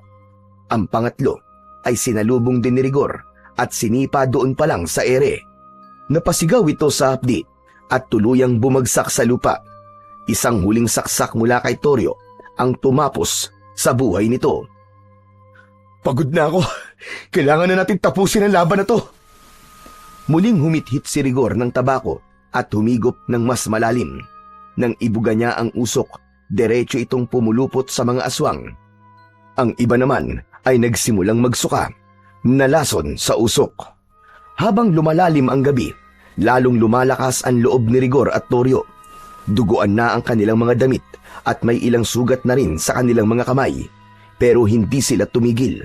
Isa-isang bumagsak ang mga aswang. Ang ilan ay pilit pan lumaban, pero sa huli, napapatay din. Hanggang sa ang natitirang mga aswang ay nagsimulang umatras, tumakbo palayo. Agad silang hinabol ng dalawa. Pinaslang, walang pinatawad. Isa sa mga aswang ang nagtangkang magpalit ng anyo at nagpanggap na tao. Pero dahil sa taglay na malakas na pakiramdam at paningin ni Rigor, nalaman ito ang pagpapanggap. Nilapitan niya ito at tinapos. Pagkalipas ng halos ilang oras ng tuloy-tuloy na labanan, huminto na ang mga alulong. Tahimik na ang buong paligid. Nagkalat ang mga bangkay ng aswang sa paligid. Wala na. Wala na sila. Naubos na. Tapos na ang laban. Lumapit si Toryo. Hawak pa rin ang balisong. Kapwa sila hinihingal. Ang angas natin, Tol. Ang galing natin. Oo, ang galing mo, Toryo. Dahil sa kapangyarihan ng mga sandata natin, ligtas na ang baryo. Inayos ni Toryo ang kanyang tayo at sa gitna ng kalsada, buong lakas siyang sumigaw. Tapos na! Ligtas na ang baryo! Wala na ang mga aswang! Maya-maya pa, nagsilabasa ng mga tao mula sa kani-kanilang mga bahay at nang makita ang dalawa at ang maayos ng sitwasyon sa labas, ay sabay-sabay na nagpalakpakan ang lahat. May mga umiiyak, may mga nagdasal, at karamihan ay lumapit kina Rigor at Toryo upang magpasalamat. Hanga sila sa ipinakitang kabayanihan ng dalawa. Nang matapos, ay agad silang nagtulong-tulong para iligpit ang katawan ng mga aswang. Sa gitna ng plaza, sama-samang binuhat at inipon ng mga lalaki ang mga bangkay ng mga aswang. Binalot ito sa mga lumang tela, binuhusan ng gasolina at sabay-sabay nilang sinunog. Nang matapos ang lahat, nagpaalam na si Rigor at Toryo sa mga tao. Binalikan nila si Barbie at ka Pablo. Grabe! Kung nakita nyo lang, ang galing namin, Lolo! Napatay namin yung napakadaming aswang na sumalakay dito sa baryo. Grabe! Ganun ba talaga kadami yung mga aswang na yon? Diyos ko, Day! Wala man lang nakapansin sa atin na may mga nakapasok na palang ganung nilalang dito sa baryo. Kaya nga maging ako, hindi ko man lang napansin. Kakaiba silang kumilos. Masyado maingat. Kaya hindi talaga sila napansin. Marami akong nakikitang mga bagong mukha nung nakaraang araw. Pero hindi ko naman akalain na mga aswang pala sila. Grabe, nakakasyokot. Buti na lang talaga, magaling kayong dalawa. At dahil dyan, ililibre ko na ang electric fan sa inyo kapag mag-iinom kayo dito sa tindahan ko. O diba? Perfect! Uy, aayos yun ah. Mapapasarap lalo ang inuman natin, pre. Granted na ang special request natin kay Barbie. Salamat, Barbie Pero mukhang kailangan na namin magpaalam sa'yo. Ramdam ko ng pagod Inaantok na ako. Uy, antok ka na? Gusto nyo ba dito na lang kayo matulog? Ay nako, hindi na. Doon na lang kami sa bahay ng apo ko. Ako naman, uwi na muna ako sa bahay namin. Kailangan ko din masiguro kung ligtas ba ang pamilya ko. Kaya't nagpaalam na si Rigor. Pagdating sa kanilang bahay, maingat siyang kumatok. Nay! Tay! Ako po ito! Tahimik sa loob, pero maya-maya pa ay nakarinig siya ng kaluskos. Tapos ay gumalaw ang seradura ng pinto. Nang mabuksan ito, bumungad sa kanya ang mukha ng nag-aalalang ina. Pumasok siya sa loob ng bahay at nakita niyang ligtas naman ang lahat. Nagpasalamat siya sa Diyos dahil walang masamang nangyari sa kanila sa kabila ng kaguluhang nangyari sa baryo. Sa wakas, nang masigurong maayos na ang lahat, natulog na ang binata, ngunit bigla siyang naalimpungatan nang makarinig ng isang tinig. Rigor! Nang imulat niyang maigi ang kanyang mga mata, ay nakita niya ang sarili niyang nasa gitna ng bukid. Nasa ilalim siya ng puno ng balete. Nasa harapan niya ang kapre. Wala na itong sugat at mukhang nanumbalik na ang dati nitong lakas. Mabuti naman at magaling ka na. Oo nga pala. Heto na ang tabako mo. Tulad ng pangako ko sa'yo dati, ibabalik ko sa'yo. Pero gusto ko pala magpasalamat kasi malaki na itulong ng bagay na to. Dahil dito ay nailigtas ko ang mga kababaryo namin laban sa pagsalakay ng mga aswang. Walang anuman, Rigor. Pero hindi ako nagpakita ngayon para kunin yan. Mula na mapa sa kamay mo ang tabako, iyon na yan. Hindi mo na kailangan pang isuli sa akin. Ibinigay ko talaga sa iyo yan. Ngayon ay tapos na ako sa pagbabantay ng kayamanan yan. Ikaw ang karapat-dapat na maging bagong tagapangalaga. Napakunot ng noo si Rigor.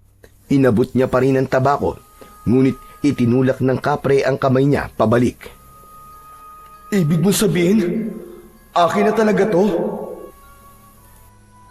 Oo, ang mutya sa loob niya, gamitin mo ng tama. Marami ka pang matutuklasang kapangyarihan niya. Hanggat dalisay ang layunin mo, hindi ka pababayaan ng mutya. Tumango si Rigor at muling pinasalamatan ang kapre. Pagkatapos ay biglang dumilim ang paligid. Sa muling pagmulat niya, maliwanag na ang paligid. Maingay na rin sa labas ang mga tao, panay ang kwento ng mga nangyari. Hindi makapaniwala ang mga magulang ni Rigor na nagawang iligtas ng kanilang anak ang baryo. Bumangon na siya, agad niyang kinuha ang tabako at dahan-dahang binuklat ito. At tama nga ang nasa kanyang panaginip. May pulang bato sa loob nun. Agad niya itong dinala kay Mang Pablo. Mutya nga ito. Pambihira. Isa ka talagang pinagpala. Gumawa sila ng kwintas at ginawang palamuti ang mutya. Isinabit ito sa leeg ni Rigor. Nang maisuot ito ng binata, Nakaramdam siya bigla ng kapayapaan. Parang nawala ang lahat ng bigat sa kanyang puso at katawan. Nagkaroon siya ng kakaibang sigla na hindi maipaliwanag. Uy pre, subukan mo kayang tumaya sa wedding. Di ba sabi nila, maswerte ang tabako ng kapre? Tignan natin kung effective ba talaga baski ang mutya na lang ang nasa'yo. Hehe, di ba? Galing naman dyan ang lakas mo. Baka dyan din galing ang swerte. Ano na naman bang kalokohan ang pinagsasasabi mo, Toryo, dito sa kaibigan mo? Pambihira itong batang ire. Pamigil ka nga at baka mamaya dagukan kita. Si Lolo naman susubukan lang naman kung totoo eh. Anong sabi ng kapre? Gamitin ito sa maayos na paraan. Walang nagawa si Toryo. Nang kontray na siya ng kanyang lolo Pablo. Ngunit ng bandang hapon na, habang nakatambay ang dalawa sa tindahan ni Barbie, muling kinulit ni Toryo ang kaibigan. Oo na, sige na. Ang kulit nito. Tataya na ako sa wedding. Wala sa loob na tumaya si Rigor. Wala lang para sa kanya yun, ni hindi nga pinag-isipan o pinag-aralan ang numerong tatayan. Kaarawan lang nilang dalawa ni Toryo ang kanyang inilista. Kaya naman, laking gulat niya kinagabihan ay nalaman niyang nanalo siya ng halos 50,000 piso. Hindi siya makapaniwala, pero hindi siya nagpakasaya para sa sarili niya. Ginamit niya ang pera para mag-donate sa kanilang kapilya. Nagbigay tulong din siya sa mga nasugatan at sa mga namatayang pamilya nang sumalakay ang mga aswang. Ang natira namang pera ay nagpakain siya sa kanyang mga kapitbahay. Makalipas ang ilang taon, tuluyan na ngang nagbago ang buhay ni Rigor. Ganon din si Toryo. Hindi na siya ang dating lasenggo na palaging nakatambay sa tindahan. Sila ay naging isang huwarang mamamayan na, masipag at maaasahan. Araw-araw, makikitang tinutulungan nila si Ka Pablo sa mga gawain nito sa pag-aalbularyo, sa paggagamot ng mga taong may sakit, at iba pa. Magkaagapay ang dalawang magkaibigan sa pagbabantay sa baryo. Hindi lang laban sa mga masasamang elemento, kundi pati na rin sa mga nilalang o tao na maaaring maghasik ng lagim sa baryo. Tuwing gabi, pinangungunahan nila ang pagroronda at pag-iikot sa lahat ng sulok. Kasama nila sa bawat pag-ikot ang ilang kabataang na-inspire sa kanilang kwento. Mga dating pasaway, pero ngayoy aktibong tanod na rin sa barangay. Tinuruan nila ang mga ito kung paano magbantay, maging disiplinado at magmahal sa sariling lugar. Si Ka Pablo naman, bagamat may edad na, ay laging nasa likod nila bilang tagapayo at gabay. Tinitiyak ang kaligtasan ng lahat at upang hindi na maulit ang pagsalakay ng mga aswang. At dahil sa pagsisikap nilang lahat at pagtutulungan, ang baryo ay unti-unting naging mas maayos, mas tahimik at mas ligtas. So yun na nga po mga idol. Sana po ay nagustuhan nyo ang ating kwento sa araw na ito. Ngayon naman po ay dumako na po tayo sa inyong pinaka-nire-request at pinaka-hinihintay na shoutout portion. Ano pa pong hinihintay natin? Ito na po. Shoutout po at maraming salamat, Christy Odiña from San Jose, Belmonte, Bulacan. Shoutout po, Morales Alma, maraming salamat po sa inyong pakikinig. Shoutout po, Roslyn Libatan, maraming salamat po. Shoutout po, Marilyn Mikua from Singapore. Shoutout po, Salvador Vlog from San Juan City. Shoutout po, Vanji Daging from Baybay, Leyte. Shoutout po, Risa Palulan from Singapore. Shoutout po, Rosalie Royo, maraming salamat po sa inyong walang sawang suporta at pakikinig. Shoutout po, CJ Apolonio from Nueva Vizcaya. Maraming salamat po sa inyo dyan sa Nueva Vizcaya. Shoutout po, Bingbing Susaya. Shoutout daw sa mga magtutubig. Maraming salamat po. Enjoy po kayo sa araw-araw. Shoutout po, Mark Bain Salgado. Shoutout po, Tingo Mahinay. Shoutout po, AJ Ibanez. Maraming salamat po. Shoutout po, June Mark Balog. Rani Galana from San Rafael, Bulacan. Yan Real, Romeo Rivera from Manila. Shoutout po at maraming salamat Daisy Quintos. Pinapa-shoutout din po niya Quintos Family, Sabiano Camarin, Caloocan. Shoutout po Eugene Omingo from Tanay Rizal. Hello po sa inyan sa mga taga Rizal. Shoutout po Maring Tess from Kabangkalan, Negros Occidental. At syempre, last but not the least, shoutout po Che Jane Gregorio from Malaysia. Muli po, maraming salamat po sa inyong lahat sa walang sawang suporta at pakikinig ng mga kwentong aswang at katatakutan sa aking munting channel na The Voice Addict at Apong Isaak. Hanggang sa susunod pa pong kwento na magpapatindig ng inyong mga balahibo mula sa mundo ng kababalaghan.